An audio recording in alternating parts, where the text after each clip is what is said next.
That is hilarious. So we're down at the unit. I've got a few hours before I go to work. It's a Sunday, and I'm doing a night shift. So I thought I'd give you a quick rundown on the suspension, because I got to a point with documenting what I did with the suspension on the Corvair, and then all of a sudden it was like, right, bang it out, that was it, done. So I never actually showed you guys the finished product sort of thing. So we'll start with the front, because the back is just hilarious. So obviously this is the stock subframe. It's got stock bottom arms, and then the bag. I ended up mounting the bag to a plate. I TIG welded the plate onto the lower arm and drilled it for the 2 holes to mount the bag. This was one of the control arms that I bought from Clark's Corvair parts in Massachusetts. So as you can see, the bag has room to compress. We've got the perch up there, and that's bolted in here at the top. We've got the brand new track rod ends, again from Clark's Corvairs. I do have tension rods which go in here and they go to the bottom arm, but the kit only came with 1 bolt, enough bolts for 1 arm, so I still need to find the right bolts, but this side's the same. I've also got new brake lines in there from Clark's again. But yeah, that's pretty much the front. So if we move to the back, the reason that the swing arm is like that is because that's where it mounts. The axles actually, well, spindles, actually go into the gearbox with the engine being in the back. And I haven't fitted a damper to this yet, so there's nothing holding the arm up. So once the car's off the floor, this happens. But yeah, basically, if you can see, I welded a plate on an angle onto the stock subframes, drilled them for the holes for the bags, and then the airline goes in the top of the subframe. But I used all thick plate, the sides the same, and then on the back we've got the brand new brake lines as well. So now really all that needs to happen is I need to find the right bolts for the tension rods for the front, the right nuts, sorry, and I need to drop the subframes back off, take them and get powder coated and refit, and figure out the damper situation, if I even fit them to the back.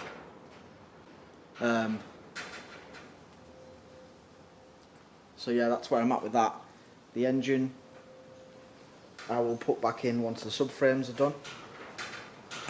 So I've just got to wait a bit longer to start putting that in and start plumbing all that back in and making it run again. Yeah, I still need to do the interior. I may start that today. I need to wire wheel all the floor back. It's horrendous. It's the job I don't want to do. Like I'm really struggling to find the motivation to do that, but it needs to be done. So, alright, so the car's a bit closer to the ground now. Just going to take all the interior out and start on sanding the floor. I really like this interior. This seat needs, like, somehow that closing. There was no carpet in the car when I bought it, and the door cards are all fine. All good, apart from the drivers, the passengers I mean. Don't know where that's gone, but maybe I'll try and find one. Maybe, well, I probably won't, because parts of these cars are just a nightmare to get here. And I'm very, very doubtful that there's a red interior anywhere else in the UK, so. Well, after doing that for about 5 seconds, I realised I need a dust mask, because it's like, as soon as I turn that grinder on, it starts picking up stuff off the floor. Can't see anything inside the car, it's just a dust storm, so. I will grab a respirator filter thing, and then I'll continue with that another day. But for now, in the hood, trunk, whatever you want to fucking call it, boot, I am relocating the fuel tank to there. So I need to run my fuel lines from underneath the car into here. So we'll pick the car back up, have a look underneath, and see where we can route the fuel lines the best so they're away from the floor. So the car's back up, and as you can see, this is where the fuel line used to run. It's kindly been filled with a fucking end of a tab, which is Elliot or Andy, whoever did that. But it was going from here through this gap and into the tank. There's the wiring for the tank as well. Yeah, I'm gonna have to extend that. I forgot about that. So what I'm gonna do, I'm gonna take this cover off. This is a cover that goes all the way down the bottom of the car to the back. The handbrake cables and stuff run through it. Take the cover off and see if we can get this line to come out here above the floor, so that it's not. So I don't want to run a fuel line up there into there and then up through there, because then this is on the floor, so it's exposed. So we'll whip this tray off. Alright, so the cover's off. The fuel line is here. So we may be able to get away with bending this back and running it through here, but I'm not sure.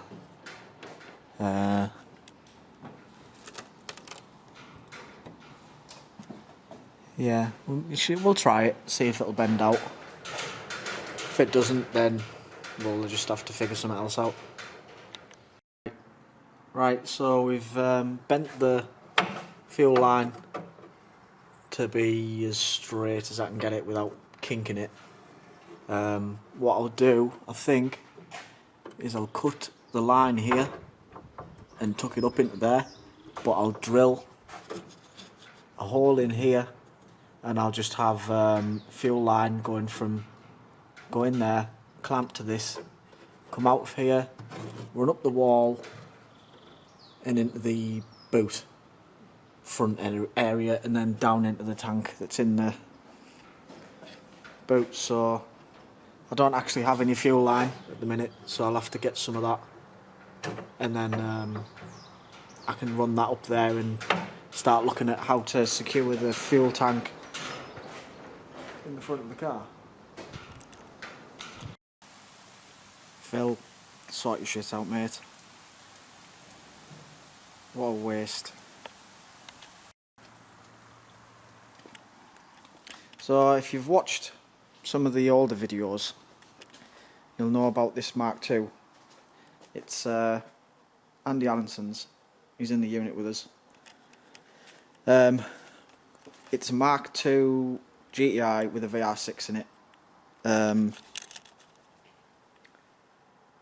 He loves the VR6. I love the VR6. It's the best sounding car I know of. But if you've ever drove a Mark II VR6, you'll know that they drive shit. Proper shit. The engine's too heavy for the car. It makes the back end skippy.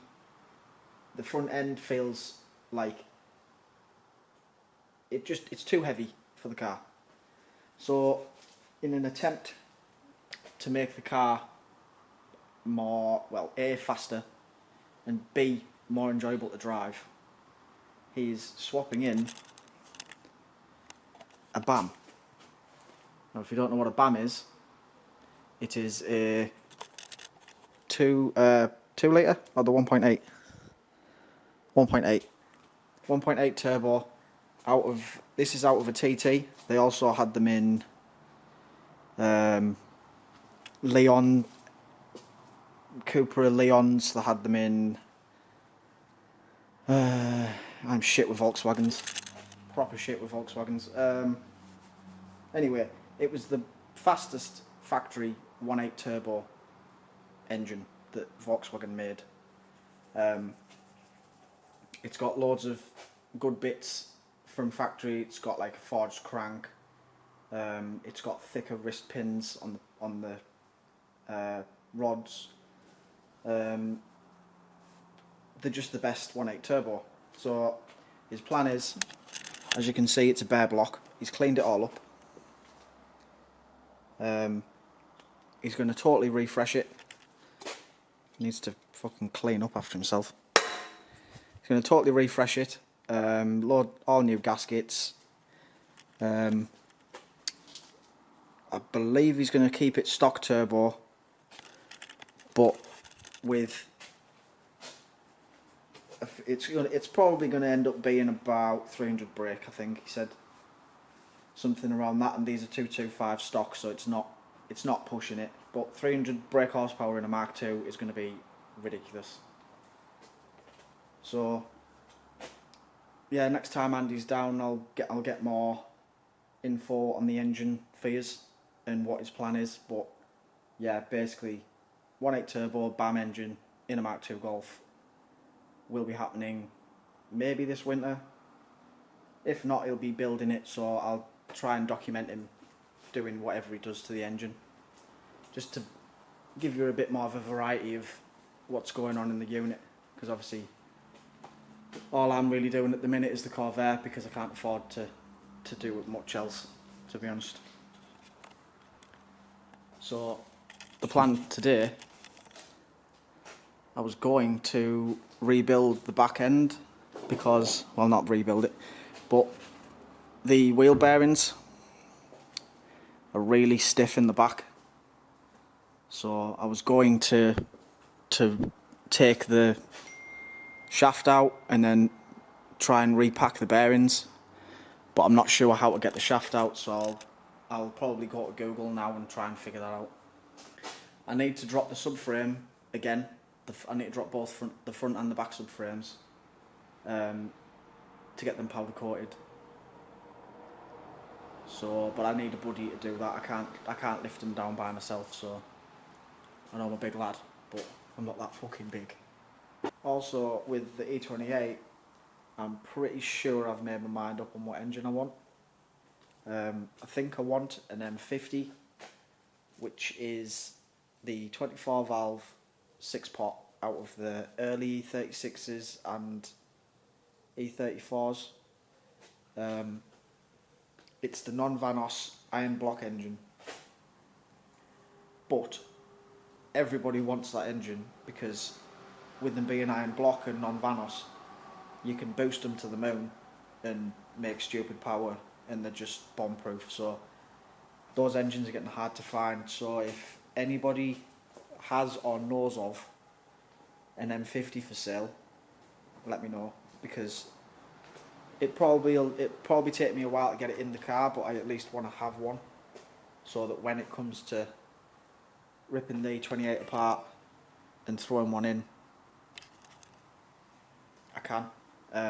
I'll just clean the engine up and get the car ready for it, and then try and do the swap pretty quickly when I actually have it all there.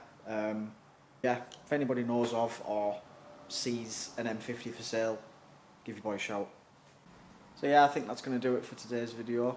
Well, I say today's, it's been the past. I've been filming this video over about a month, I think, because there's just been so little going on. So yeah, bear with me while I sort my shit out, get things back on track, and then start making some more progress on that big pile of American steel. So yeah, like, comment, subscribe, and I will hopefully see you sooner than next month.